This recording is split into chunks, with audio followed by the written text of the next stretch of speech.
Right now, there's a child in a family who may run away to escape an abusive household, but has returned multiple times back to the family and now is occurring in juvenile record. Their story is not being heard. I'm a former foster youth myself, and I did experience abuse both before and during foster care. But here in Ohio, the driving force behind this effort has come from youth. Ohio Youth started actively advocating for this office in 2018, but the complaints and concerns that they had date prior to that. We found out that there had been a foster youth Bill of Rights that was actually in the Ohio Revised Code since the 1960s. However, none of us current or former foster youth knew of this Bill of Rights, and the reason for that is because none of the rights were enforceable. I come from a unique perspective as someone who has worked behind the scenes in child welfare agencies, where I've seen caseworkers and social workers have a caseload of work to where they're not able to tend to the concern for the child who is experiencing something in the home. They're saying, I need help, I'm being abused, and that child's being brought back to the abusive home. Caseworkers, law enforcement are believing the parents, and no one is really taking the child seriously. When a young person runs away from an abusive situation, what is supposed to happen, according to federal law, is there's supposed to be an interview with that young person asking why they ran away. Our youth reported that this was not happening consistently, and that they would run away from abuse to try to escape, and then they would be placed back in that same abusive situation, and they said that there needed to be accountability, safeguards, some way to protect them. The situation when you don't have an ombudsman is you don't have a place where you know you can go to where someone will take your concerns seriously and listen to you. A youth ombudsman is one who will take their concerns seriously and really do the work of making sure that they can get their complaints resolved.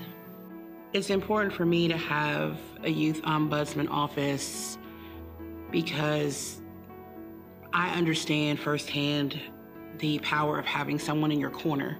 So many things I've faced in this life, even to this day, I do it by myself. That's a hard place to be.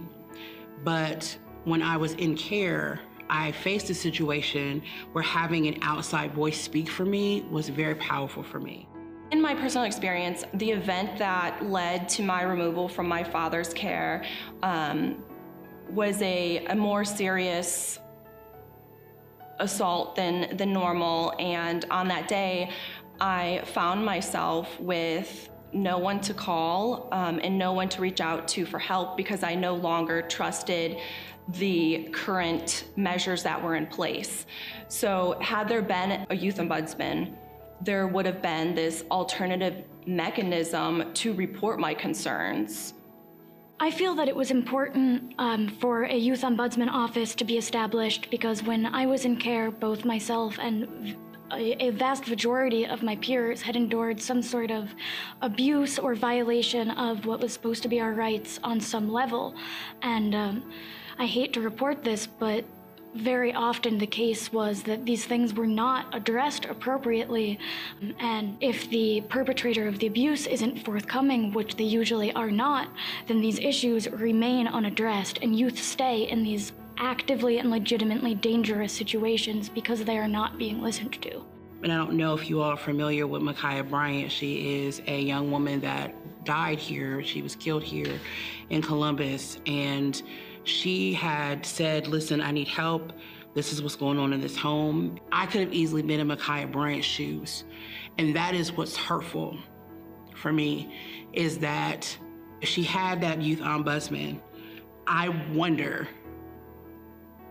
what impact that could have had if there could have been an intervention and she could have been here. She could have been saved.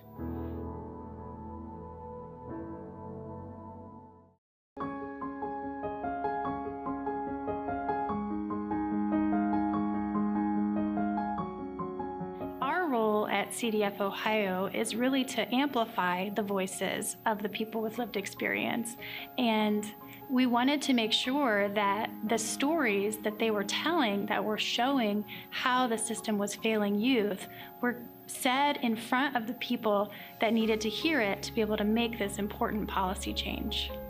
Because we are so passionate about our advocacy work and particularly about the Youth Ombudsman's Office, it helped other organizations such as Children's Defense Fund and other organizations around the state get on board and help rally with us. So once we were able to partner with Children's Defense Fund, I feel like they were really able to bring in their skills and amplify our voices in a way that allowed legislators to understand us better, and that helped us to be more effective. So it was not just a group of children who lived in foster care that have grievances. It became a movement in Ohio, a regional, a statewide movement of people with lived experiences and organizations who want to make child welfare a better system for children. The things that were most important to me throughout the legislation was that we keep showing up over and over and over again to stick to two major points. And those two major points again were that the office has to be just for youth. Youth will come last if youth don't have their own office, or they won't be heard at all. And then the other one was that please create an ongoing conduit so that youth can continue to have a voice. And we got both of those two things. Every single step of the way, youth with lived experience were consulted and asked, does this make sense? Does this align with your experience? Does this align with the reality of these types of situations? And I think that it is only for that reason that this campaign has been so successful, and that we need to keep the youth's voices in this. They are the only ones who can tell us how this can work and how to make it better. When the legislation passed to create Ohio's first youth ombudsman, we all celebrated, and we just have so much hope. It's not perfect. There's things that we still hope for and we need to build on, but it has been a joy to get to know that this is going to happen in Ohio. It's an amazing opportunity, and I feel that for those that are coming out of foster care into foster care behind me, if they have this, I'm so hopeful to what it could mean for their experience in foster care. I just felt relieved as well. All of the hard work, the testimonies or testimonials, and just going to the State House, speaking with people on the phone, it was like all that has finally come to this place where it's like victory. Just knowing that I had a part in it, that I helped to influence that, it really made me feel that I was able to take that experience that I had, that was, I had these traumatic memories, and I was able to take that memory and to kind of change what that meant to me. I, on one hand, am glad. I'm also reserved, and I want to make sure that we maintain our eyes and be vigilant, and to make sure that we can continually improve not only the Ombudsman, but our child welfare system in its entirety. It just creates more advocacy, it creates more care, and it creates more change and a better, safer world for everybody when people are able to share these experiences. And it can be uncomfortable to talk about, and it can be uncomfortable to listen to, but shoving something under the rug does not make a problem go away.